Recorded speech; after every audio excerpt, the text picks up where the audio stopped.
All my titles are usually, I title them by the end when I'm done composing. Really? Yeah, I've never started with a title before. I mean, I do like to combine words together that imply a meaning but don't make sense while they're there. Okay. So a lot of like here, there, then, now, you know, like there's an implied meaning or an Was it implied like the Noam Chomsky feeling. kind of thing? No, going on? not at all. It was just, you know. That's crazy. Yeah. So But it sounded like it sounds like something you ripped out of a poem or something. No, but it's not. It's something you came up I've never with. ripped off a title. I can't say the Maybe. same. Maybe I have to think about that one. I can't say the same. Yeah. We were talking a little bit before we got here. Is that we both were at Columbia. We just graduated. We're both doctors now, so that's pretty cool. Doctor. Right? But you didn't have kind of the same path, I feel like, with most of us doctorate students. You were doing other things besides just composing music. And at least for me, because I feel like I myself in my brain is a little bit more business inclined too. Yeah. At least compared to other composers. I really admired that about you, that you were doing something else while also doing a doctorate.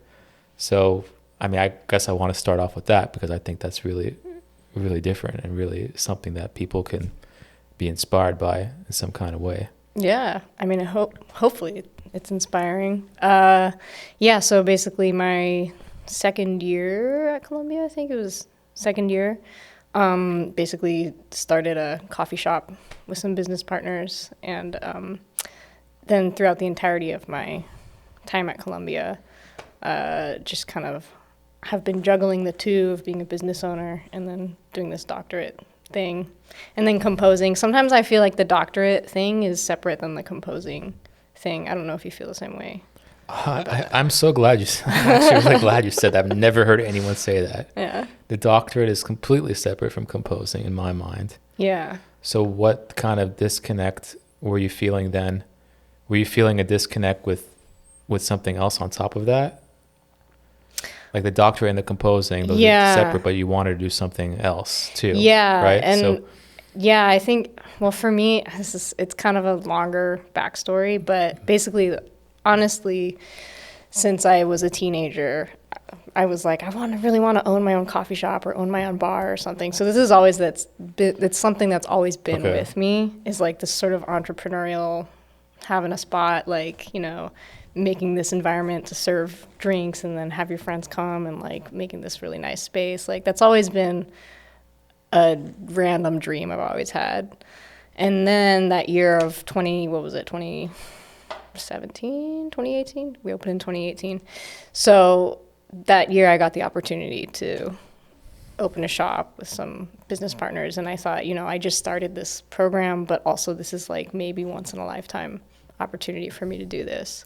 And I don't come from a business background other than having worked in settings where I had to do things that were similar to like profit and loss reports or like keeping track of inventories and like prices and wholesale versus retail, like all of that stuff I had little experience in. But other than that, like I knew the coffee business, and then everything else was very much like learn on the go, but like also the willingness to like get dirty about it and like be stressed out all the time and learn along the way, you know. Well, how did you know about the coffee business? Like I worked in a coffee shop. Yeah. Oh, so you worked at. So I had worked at a coffee shop for like 4 years at that time. So yeah. Mm-hmm. Yeah. And did you feel that when you started it, there was like, I wonder, because I feel like as a musician, you know, because you're a composer, did you feel like you had to hide it, you know, in the beginning? Especially in the beginning that because I remember like we entered around the same time. I feel like I definitely entered, I think at least a year after you,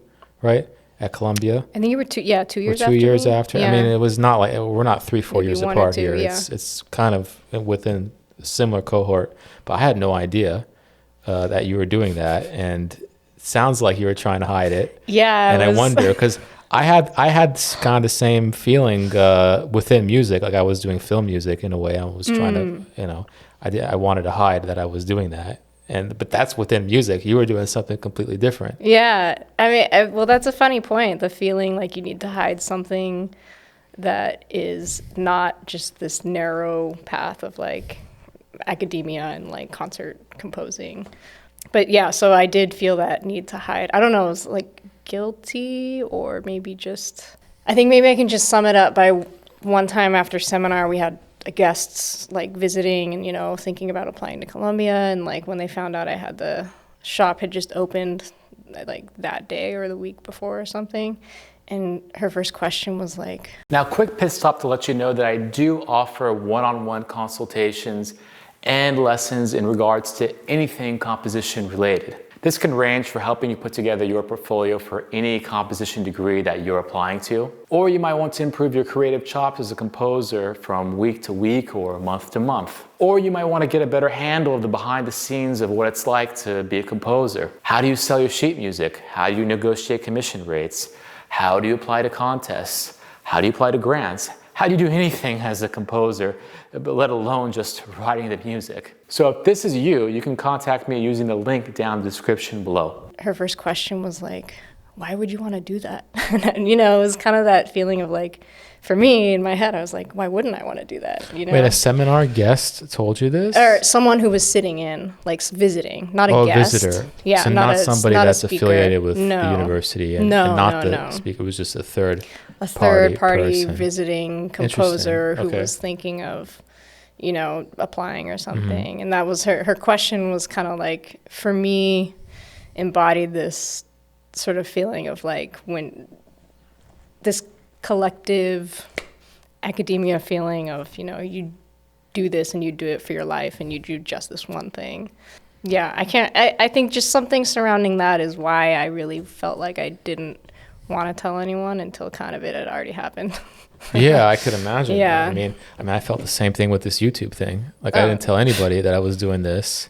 Yeah. I still haven't told professors that I do this, you know. Really? They have no, at least unless they've stumbled upon it, I haven't told them. Yeah, that's you know, crazy. I've only just recently started asking people at Columbia to come, or even people at Juilliard, like, yeah, you know, please. and everybody wants to come, which is great. But I was hiding it for a long time, like almost a year of doing it all the time. I wouldn't talk about it. I would just do it because I just am so like what you were. You're so you had this singular vision to do that because you want to do it, and it didn't matter what anybody else told you. Yeah. Right.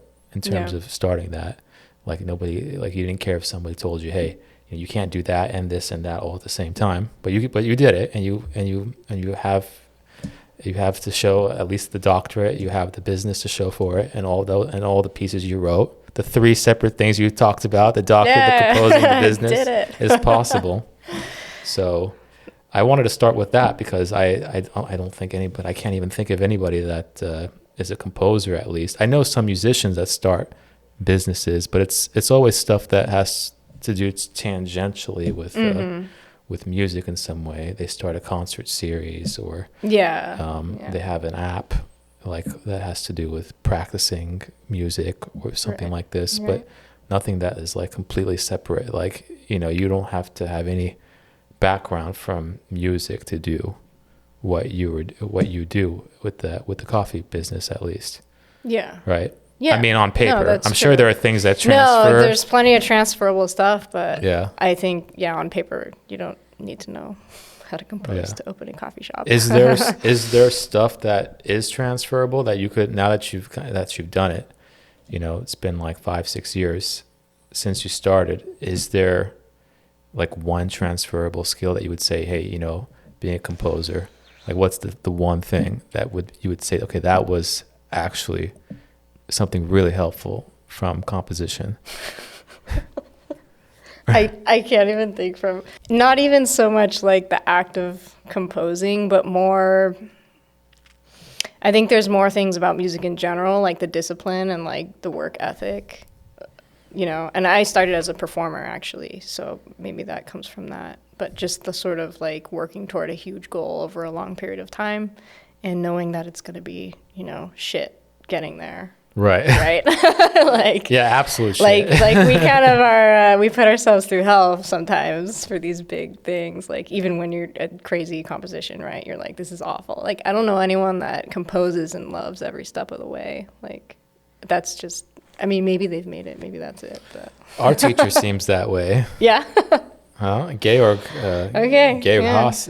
I mean, Yeah. I've talked about this a bunch of times on this show, but it seems that he loves every second of it. From That's what so it seems crazy. like. That's so crazy. I mean, I definitely, when I'm writing, I feel like that is now one of the goals. If that makes sense. Like, instead of saying to myself, I want to write a great piece or whatever, right? Like everybody's thinking that. Say, how do I learn to love what I'm doing actively? And then if a great piece happens out of it, so be it, you know? Yeah. I'm trying to think. I mean, it's easy to just say it out loud like that, but I feel like that is the next step. And I feel like whatever you do, you know, it should also should have that kind of sentiment, you know, that you should love what you're doing as you're doing it. And if it works out, great. If it doesn't, at least you love what you're doing on the way.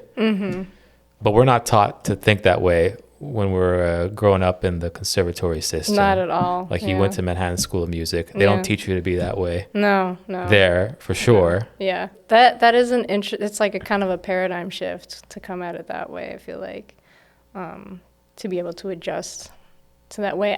I feel like maybe, I mean, this is kind of fitting, but like with this string quartet piece, like there were a lot of tortured moments just when you're like getting the notes out, but I did feel like it was weirdly one of the first times where I was like, you know, I'm just gonna try and like get out of my own head with all of that crap and just be like, this is maybe it's the last time I ever write a string quartet, first and last time, so I'm gonna like really go for these big ideas that Was it your first time writing a string quartet? Yeah, my first string quartet. Wow. Yeah, I know, it took me a long time.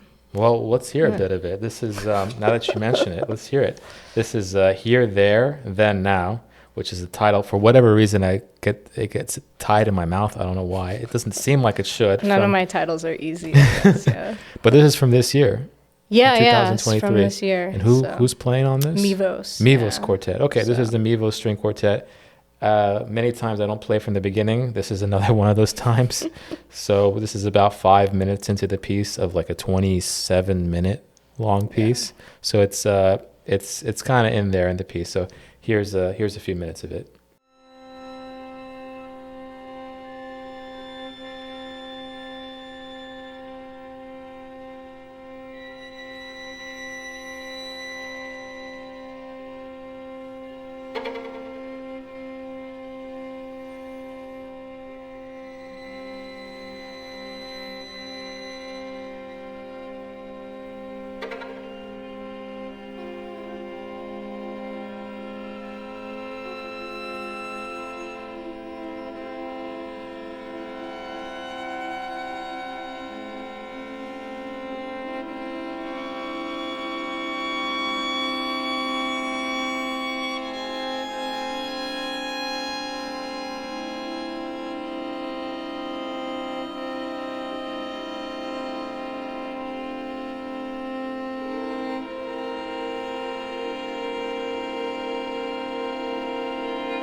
So this is the first time you wrote a string quartet. Yeah. Right. But also it really, I mean, I'm going through a lot of transitional changes, moving, figuring out post-grad life. And it really did feel like also maybe this is the last time I'll get a chance. So I was like, just like get out of my head with everything. And I have these bigger ideas and like, just go for it. Just like try it. Just like go for it and try really hard for it. And then, there's some stuff that to me, I was like, well, this wasn't successful, but there was some stuff that was like, oh, that was really successful. So, and I think there's a perfectionist in me that even really hates the fact that like there was a part that wasn't so successful. But actually at the end of all of it, I'm like, no, I'm really glad that I just tried. I'm really glad that I just tried it, like tried it out, so. Yeah. And that felt more enjoyable, like you were saying, where I'm like, I don't know if it's what you were saying, but sort of adjacent of being like. I mean, it's whatever how you felt. I mean, I'm just espousing what I think, the more that I'm doing it, But when I'm hearing this piece, it definitely feels that way, like you didn't care. Like there are certain sections that they kind of go on, they go on and on and on. But if you get in the zone and kind of accept, okay, this is what she's doing, like stay with her, trust it and see where it goes. And then you get like, of course we couldn't play, that this is a stretch probably in the second half of the piece where it kind of just has this, like the form gets very elongated. I feel like in the second half. But since you heard everything that you did in the first half, you trust what's going to happen in the second half. I hope so. Because the phrases get so massively long. So that was something that caught my ear, and that's what I wanted to ask you, what made you feel. But I guess you just answered it, in that way. Like you just didn't care. You just said, okay, I'm gonna go. I'm just gonna go for it. I'm not gonna whatever sound in my head that's telling me not to do that. I'm gonna ignore it. Which is very cool. Totally. And it really felt like I was like, this is the chance to do it. This is got to do it now. So I wanted to we're talking about that piece because I've heard other pieces of yours where you do this thing with the breathing and the humming, and for whatever reason I'm into breathing sounds. I've been doing a lot of breathing sounds recently. You're at a YouTube channel. My ASMR music channel. But I was thinking, where did this come from? Because it seems like you've perfected it. Because I've heard it a couple of times, and I've heard it in not with strings, but in the next piece we'll hear later on, you did it with winds too. So it seems like you have it down. This idea of like what does a breath mean, or what does humming mean, or singing mean? Like this idea of producing some sort of vocal sound that is like one with the instrument. Yeah. Because I haven't heard really. I can't really think of many pieces that do quite what you do.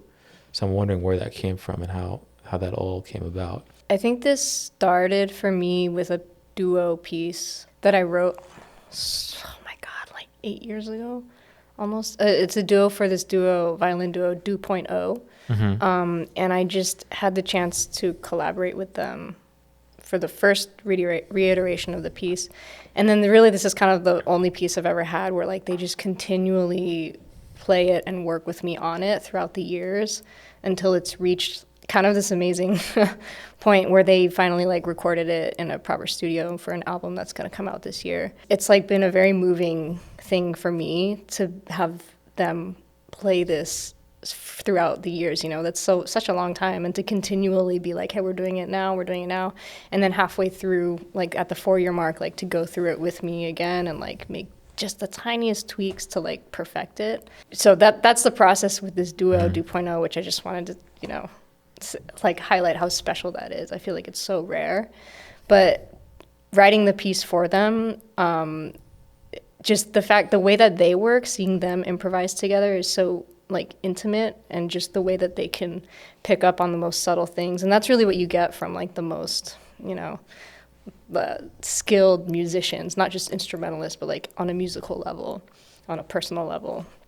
And then just watching them play really sparked this idea of like the intimacy of the voice, even if it's just so subtle, when you mix it in with the sound of any instrument really adds this like human level, human layer, human quality that I didn't want to supersede what they were playing, but more just like emerge from it and blend with it, like be part of it, you know? Yeah, because oftentimes when you get like an extended technique like that, for lack of a better term, that usually takes over the texture. But in your style, like the way you do it, it's like it's actually a lot more nuanced than that. It's not the main thing at all. But if it wasn't there, you would feel it. Yeah. For sure. Yeah. You know? And that's the point. That's like always been the point of it for me, of more of like almost like reminding you that there's a person behind the instrument, just in this subtle way, while adding that extra dimension. You know, it's like a psychological and a sonic I didn't think dimension. about that, but that's really, especially when you're hearing just the recording and not the visual. Yeah. You forget, like, it's almost like it didn't matter who the violinist was. Right. But when you hear the sing, no, only that person can sing it in that way. Yeah. That's interesting. I also remember with that piece, I think it was that piece, that you had to be in close proximity to the players. You couldn't just sit in a normal concert hall. Like the instruction, right, was to be like right next to the players, as close as possible, which was very cool. Yeah. Yeah. It's and that kind of weirdly enough also like came from the fact that I was using such small sounds that you have to be close to hear them, because I purposely didn't want it to be amplified, but then it also fit the musical material, just like the feeling of how intimate but intense it is at the same time. Yeah. Yeah. No, I remember hearing it for the first time and seeing, or rather hearing, how you took that kind of just that sound world and then put it in this long form quartet with obviously viola, cello added into it. Mm-hmm. But then you find a way to get away from it too. Because you don't stay in that world, you get away from it, and then you find ways to come back to it. So it's like a full circle kind of thing. So what I thought was very interesting. Yeah, I love a full circle. Yeah, me too. Gotta bring it back. Well, that's also one of the things that it makes composing difficult, because we have this huge kind of baggage form in a way, where we were used to the full circle thing, the ABA, and the sonata form, this kind of thing.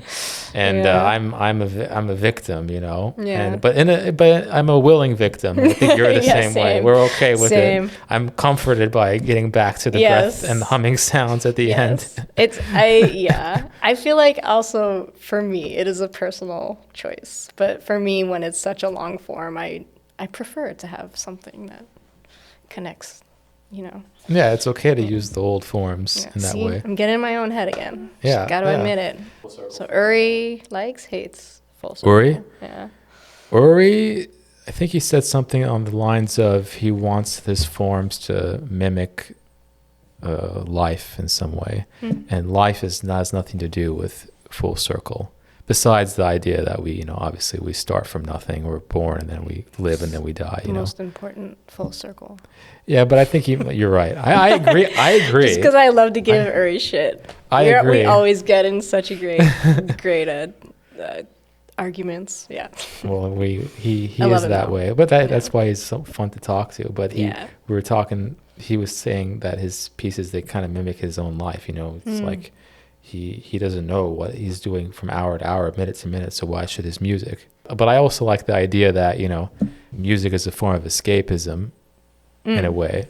It's like going to see a movie or something. Like you're there to forget about what you're doing that day. Like you're there to experience something else. So in that way, the form, having that kind of nostalgia in some kind of way. With the form, at least, not with the musical material. The musical materials are anything but ordinary, but the way that it unfolds, it doesn't need to be always something brand new, I feel like. Yeah, I have nothing to say in relation to that, except that what you said at the beginning was as a form of escapism. Yeah.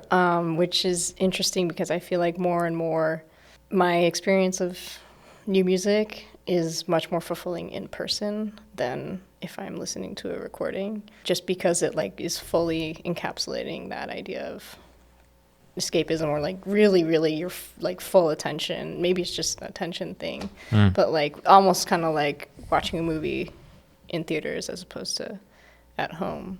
Mm. Maybe that speaks a lot to my music or some other composer's music, where the experience in person is just so much more intense and world forming in that way, if it's in person. But yeah, I mean, maybe of I'm course. off. Yeah. I mean, yeah, I mean, I agree with that. I mean, but the reality is, at least for me, the reality is most of my music consumption is at home, and that's just the reality. But it's hard. I find it hard. I don't know how it is for you. I find it hard to like focus when I'm at a concert. Oh, weird. I have the opposite experience. Really? Yeah. Yeah.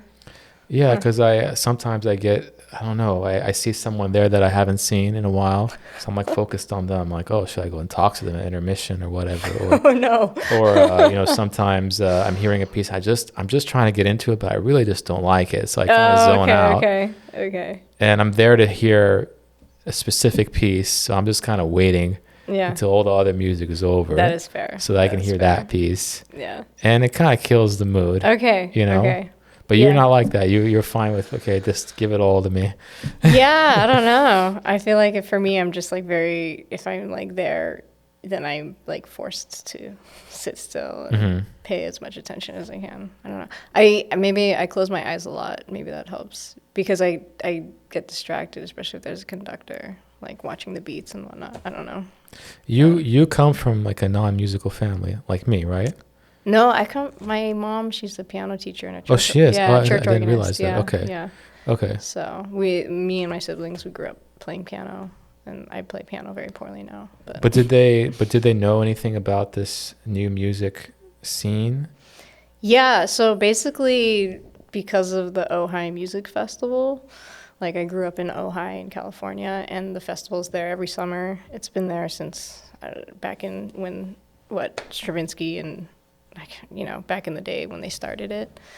So weirdly enough, I didn't know about the whole new music thing until I went to college and started composing and started learning about these composers. And then I was like, oh, the Ojai Music Festival has all of these like same composers, And then when I moved to New York, it was even more so. I'd be like, oh my gosh, this is actually a really kind of a big deal in a small festival to have these. So growing up in Ojai in California, it was there. It was there, but you didn't know. But I didn't know. You had to go to New York to figure out that it was there. I had to go all the way to New York. Yeah. So it's pretty common because every time I go to LA, I feel like a tourist again. But when I grew up in LA, I didn't do any of those things. But now that coming back, I feel like, oh, I should get to know what's going on in my hometown. Yeah, totally. So that's very interesting. Do you go often to the Ojai Festival? Not as often anymore, but I will as I am moving back. Yeah, I used to go every year, and like I interned there every summer for a handful of times. I like worked for them. I do their podcast now, so it's like plug the podcast. Podcast. Yeah. So yeah, I feel like I've always like my sister worked there for 10 years full time, so it's sort of like always been there. Like I always feel a little bit close to it. Yeah.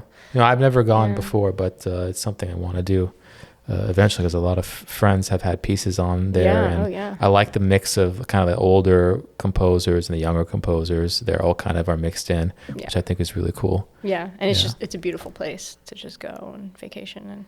Oh yeah, that too. But no, we have to be always, on our work mode the entire time. We can't be enjoying ourselves. Why would we do that? Oh my God. But there is something I was enjoying. Okay, it's another piece of yours.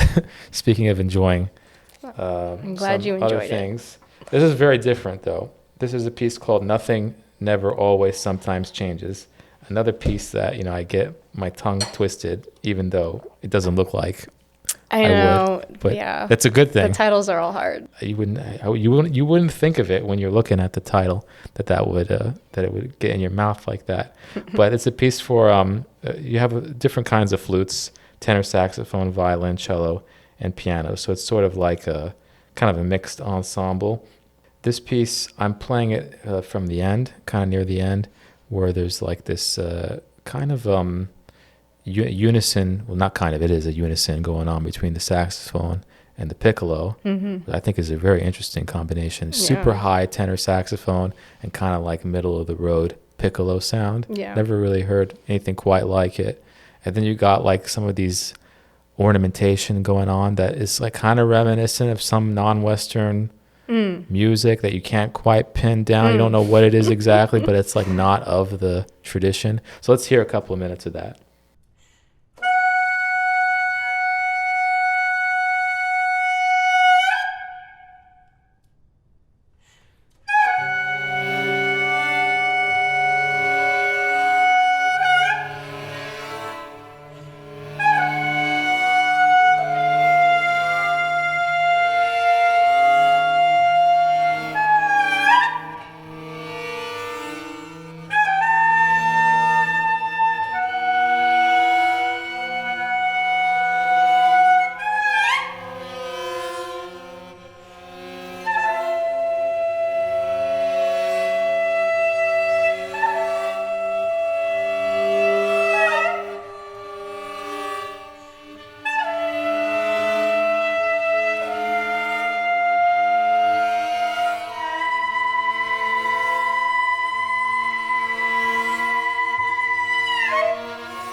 Yeah, so with this one, I'm wondering who played it. I don't know who played this. It was musicians from the Wet Ink Ensemble. Wet Ink Ensemble. Yeah, so okay. some of their musicians. And this was a COVID piece, so it was only like a digital premiere. So out of the CMC, they recorded it, and then, yeah. The CMC, the Columbia's Computer Music Center. Yeah. So the way where there's a lot of classes that are at Columbia where they just have them in this building, kind of oldish building where all these haunted building, yeah, where all the gear is. Yeah. So that's where you recorded the piece. Yeah, they have they have some studios, so it was recorded there because there were no live concerts during the time. So it's never been played live. So if anyone wants to play it, yeah. Oh, it hasn't been played live? Oh, wow. The recording, yeah. Wow. Well, it's only like a couple years old too, 2021. Yeah. So there's not really like an official world premiere of the piece yet. Right. Okay. Yeah. But the recording is really polished though. Yeah. And that one I mixed forever. Oh, really? Yeah, there's a lot going on. But the recording was fantastic. They did a great job, and then David Adamczyk ran the engineering. So, I mean, speaking of like titles and things like that, like how do the titles happen? Well, with this one, let's say. All my titles are usually, I title them by the end when I'm done composing. Really? Yeah, I've never started with a title before. But this was, I mean, I do like to combine words together that imply a meaning but don't make sense while they're there. Okay. So a lot of like here, there, then, now, like there's an implied meaning or an Was implied it like the Noam Chomsky feeling. kind of thing? No, not at all. It was just, That's crazy. Yeah. So Yeah, it sounded like it sounds like something you ripped out of a poem or something. No, but it's not. It's something you came up with. I've never ripped off a title. I can't say the Maybe. same. Maybe I have to think about that one. I can't say the same. Yeah. I think there's some other pieces too that I do like to just combine words that they go together, but there's not a really concrete meaning. But as a whole, they imply a meaning.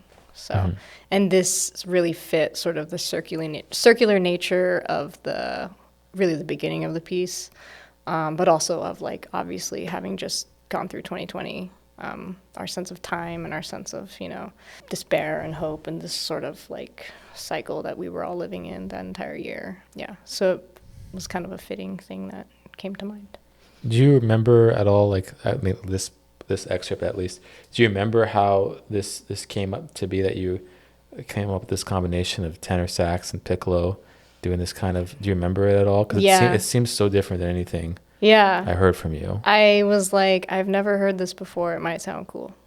Wow. And that was that. Yeah, I was kind of like, what is the wildest doubling that I could do right now? Because it's there's like a big build up to this moment after sort of this soupy texture-like opening, or really the first half of the piece. So I thought, kind of like, what's the most shocking doubling that I could do right now? And then I had to, of course, range-wise, meet in the middle, although the tenor sax is quite high at its highest. Yeah, there are even some notes where you kind of have like this cue note just in case they can't hit. Yeah, and that's really just to like lead it in. There was also sort of a gestural motif to it as well that's kind of throughout the piece. But yeah, I always had in mind too, like the woody sound of the low piccolo, and then this really strained sound of the high tenor sax, and just being like, oh, that would be such a strange combination. It sounds like something that should exist. Yeah, right. If that makes sense. Yeah. Like, it sounds like it should be a doubling that is used more. Yeah. Because it doesn't even sound like a piccolo or a saxophone anymore when you put them together. Beast. And then when you put these glissandi that kind of scoop in and scoop out, it even obscures the attack of these instruments more, and the decay. Yeah. Like you don't get the attack of the piccolo, and this, especially the saxophone, you don't get that reedy attack because you do these like scoops with the blip. in the beginning that obscure the sound of the instrument. So that even makes it even more sound. That makes it less sound like a saxophone. Yeah. So I think that's the major issue. Like, how do you get that saxophone to not sound like a saxophone? Yeah, and I have to confess something, is that saxophone is one of my least favorite instruments. Oh, no, don't say that. Oh, no. Gotta cut this part out. Oh, no. And I actually, when I was writing the piece, I thought, I'll write this because the instrumentation was already given to us. And I am a clarinet player, and I thought I'll write this and then make a version that's bass clarinet. So while I was writing it, I had that very much in mind. But then when I heard it, and then when Aaron did such a phenomenal job with the tenor sax part, I was like, actually, no, this is it. Like, I can't imagine it with bass clarinet. Yeah, no, I was like, actually, this is the sound. But like when you look at a typical ensemble that's like that would be more like a Perot ensemble. Yeah. It would be a clarinet. It would some be a sort clarinet. of clarinet. Yeah, completely. And not a saxophone. Yeah. But it's interesting now because saxophone's getting like very much into the whole lexicon of new music. I mean, in a way, the saxophone is new music. Yeah. I mean, saxophonists play probably more new music than anybody else. Yeah, that's such a good point. Yeah. I'm coming around to it, I think. Yeah. the saxophone sound. I mean, also the use of I have to say the multiphonics that for the tenor sax that Aaron is playing on that recording, and just like the way that some of those can emerge and decay is just beautiful and like so subtle and so non-sax-like. Perhaps, it makes me wonder for you because like your string quartet especially, because I've done this with a couple of my string quartets now, arranged them for saxophone quartet. What? Yeah. Okay. And you would never think that it would work, but wow, it actually in a way works better. Huh. And I think your string quartet is one of these pieces that you look at it, there's no way it could be for sax quartet. I think you would find more success. By success, I mean like if you want multiple performances, I think a saxophone quartet would definitely do it. Because at least for me, I've had definitely more interest from saxophone quartets from my own string quartets than string quartets, because string quartets, they're afraid to play microtones and anything that has nothing to do with playing normally on the string. That's a good point. But the saxophone players, they'll do anything, literally anything. Yeah, and they love new pieces. That's true. Like sax players, they're always like new music. Yeah. Good point. But then you could get into a situation where you're only writing saxophone music, which does happen. I mean, it's the same way how some composers, they only write wind ensemble music. They kind of get in that world, and it's very difficult to figure out, like, should I be in one world or not, or should I just be doing this or should be doing that? Isn't that the question always? Yeah. Full circle. You got the master of the full circle there. Yeah. I mean, because as you're saying this too, it's like I grew up playing wind ensemble, even in college. Wind ensemble, I loved it. I've never written for wind ensemble because really? And I would love to. And it feels like such a, like you were just saying, like it's a different world, and it's like you get in one and you don't go to the other, and it's like I don't know where did that come from originally, and is that real? Where did what come from? The fact that these are so separate. Like I don't know, because I haven't written a wind ensemble piece either. Yeah. I mean, I wrote one for my like high school band, middle school band when I was, but that I don't really count that. But I agree. Like, we write basically in this chamber orchestral world, but then, you have these wind ensemble composers that are kind of like in their own silo. And same thing with the choir. The choral composers are in their own silo. Yeah. Film composers, they're in their own silo. Yeah. Things like this. And at least for you, like I could definitely see saxophone quartet, wind ensemble would be very, very interesting to hear some of these sounds that those groups are not accustomed to doing. Yeah, totally. I mean, saxophone quartet, they could do some of these things, but I think the way that you do it, I don't think they're as used to it, because your music takes time to grow, time to germinate, and wind music in general doesn't really have a lot of those qualities. Yeah, like most wind music chops is kind get tired, of like, yeah, but that's the challenge though. Yeah, like how do you like orchestrate that so that it doesn't so that they could do it, but it sounds like they're playing continuously. Yeah. I mean, that's just like a progression in a way of the repertoire and collaboration, all those sorts of things. Do you think that there's an element of, I almost want to say like elitism when it comes to these separate worlds? You always kind of feel like orchestral music is up here. I'm trying to think what my honest opinion is. Yeah. Well, I honestly think. I do think for sure there is an element where I feel like, orchestra is the hardest thing to do. Mm-hmm. Maybe it comes from that. Like, I think it's the most difficult. Like in terms of it's the most difficult to get programmed. Number one, it's the most difficult to write for. And then number three, it has the most historical baggage to go through. Mm-hmm. Whereas a wind ensemble, it doesn't have the baggage really. There's only like a few, like maybe 100 years worth. Mm-hmm. And then it's relatively easy compared to an orchestra to get programmed. And then as far as the instrumentation, I mean, you're not dealing with strings. So that's a whole can of worms you're not dealing with.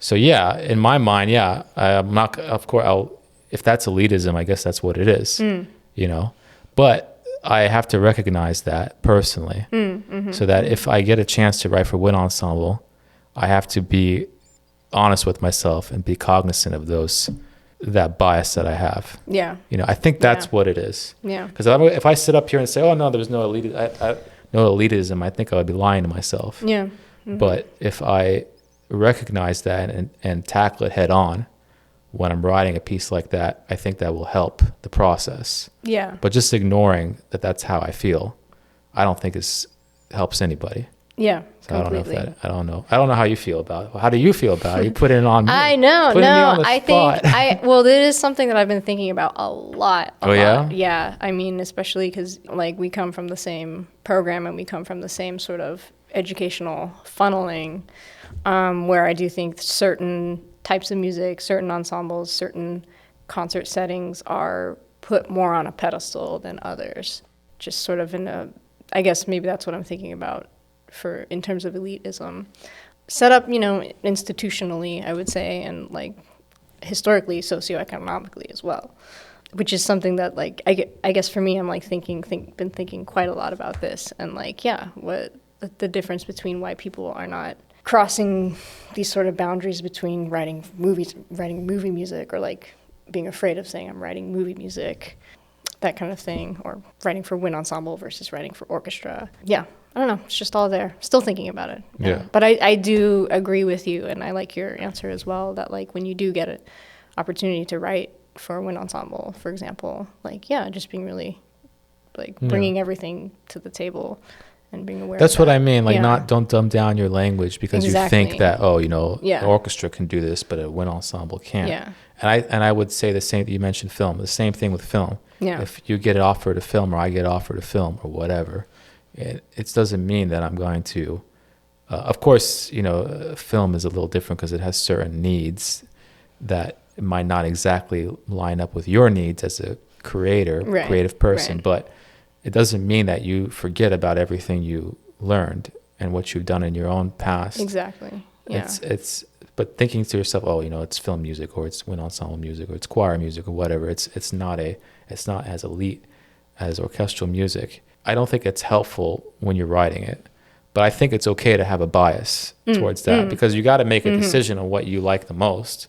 Like, I'm not going to apologize that I like orchestral repertoire the most because that's what I do. Like, I'm also not going to lie. And I love orchestra music. Yeah.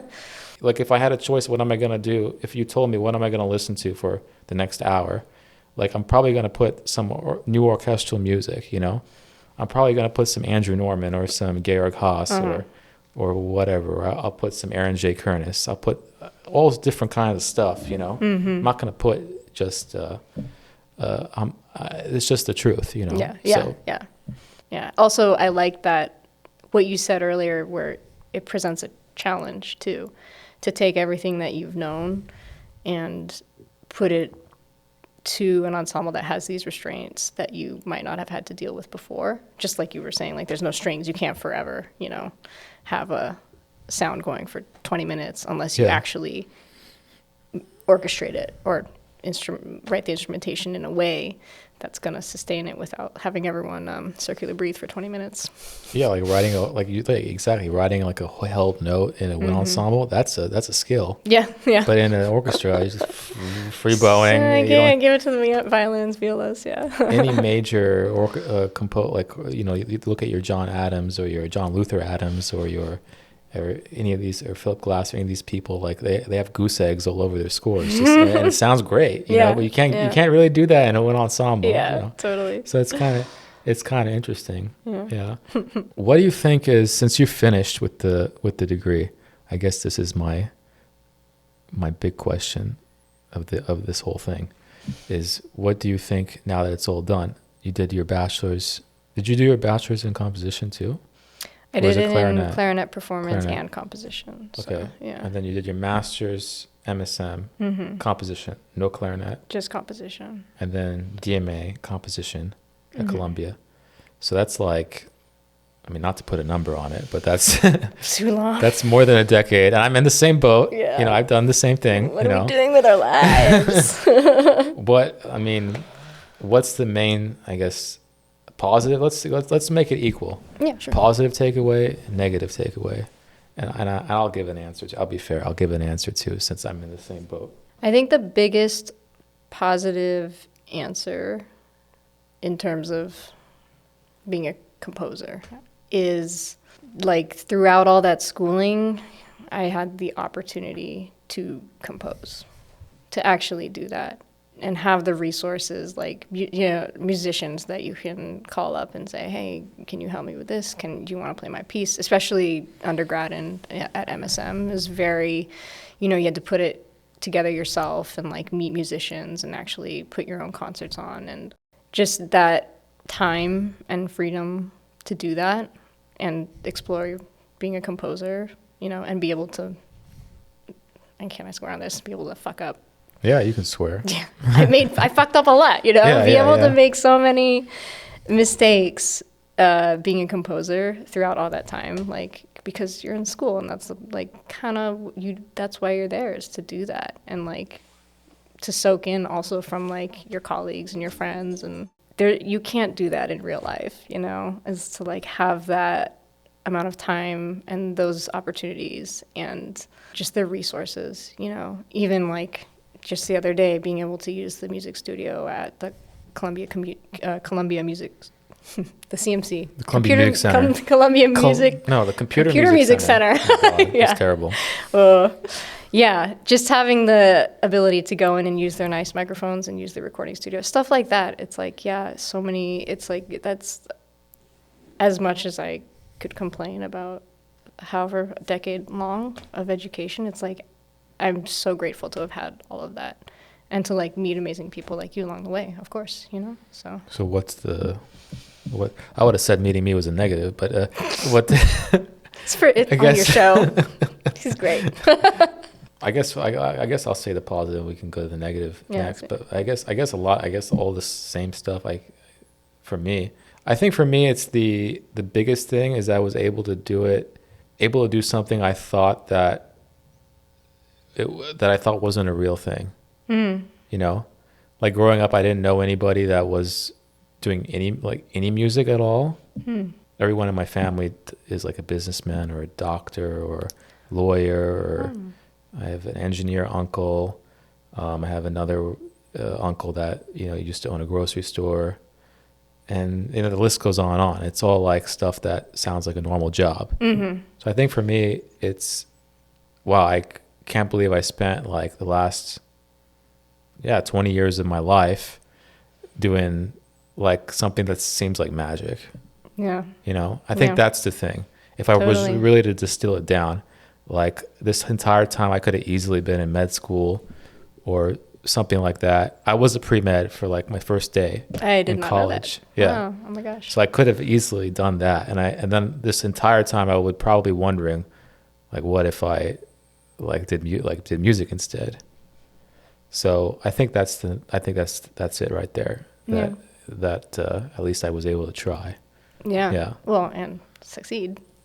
Well, I mean, but like I was saying before, the success, I think now it's like, you can be successful, fine, but like some people are miserable and successful. I know people like that, and I think you know people like that. Yeah. So I don't think that's enough. Like that's not enough for me anymore. Yeah. If that makes sense. So. Yeah. What's the negative? What's the juicy negative? The shit list. Yeah, no. I think maybe just a little about what we've already talked about. Sort of when you've been doing something so specialized for so long, you start to feel, and it's, of course, all in my head, probably.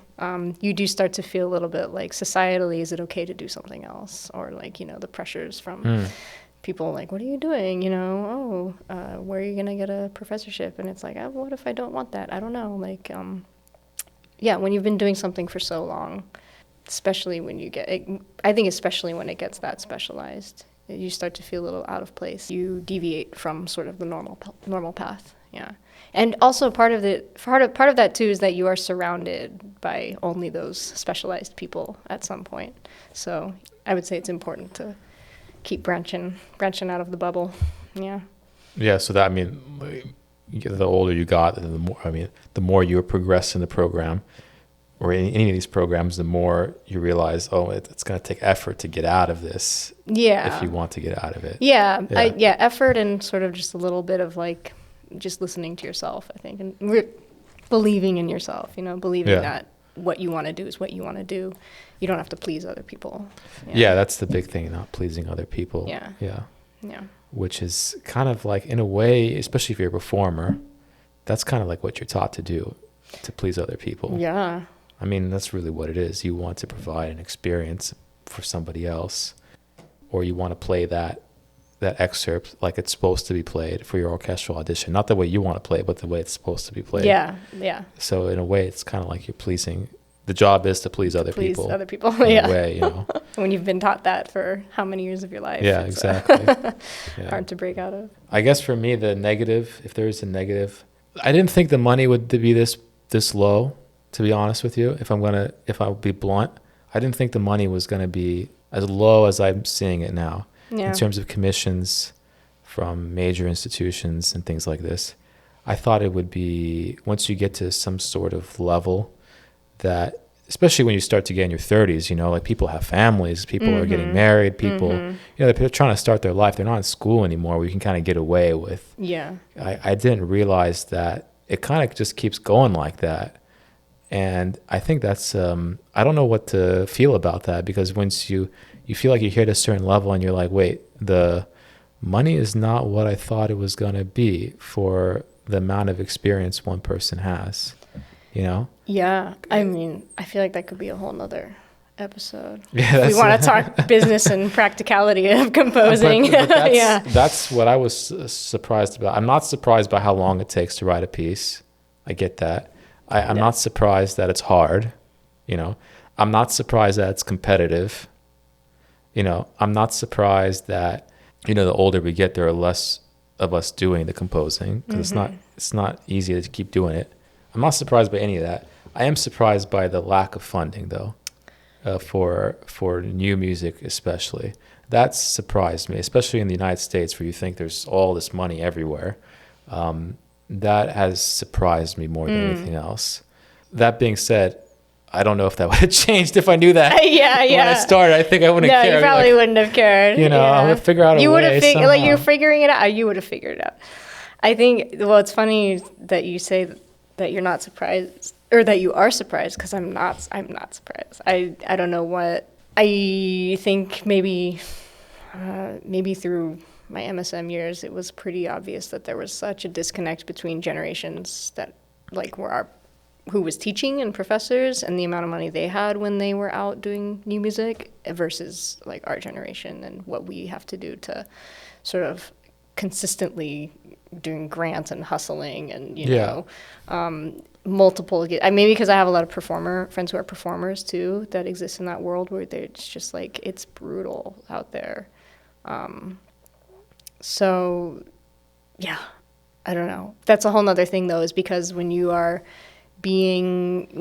people who are doing the educating are so disconnected from what the actual real life situation is and really not like in touch with that or letting on about the realities of that, then I think that's really what's going to make the thing collapse on itself. Yeah, I mean, I don't know what the long-term implication is, but that definitely surprises me, and actually still continues to surprise me, because there's even like some ensembles that I know that I've recently worked with that they continue to apply for grants, and they continue to hustle a lot, even when they're established. 20, 30 years, I'm talking, not 5 years. This is another level of dedication that I'm not even sure I'm prepared to do for that kind of length. So that's probably the biggest thing negative for me, I'd say. Yeah, that makes total sense. Yeah. But in general, it's pretty positive, and it's positive to have you. I'm really happy that you were here. So thanks for having me. Thanks for coming. I don't want to be a downer. No. Also, Sa's the best. So Emily's better. All right. Till next time.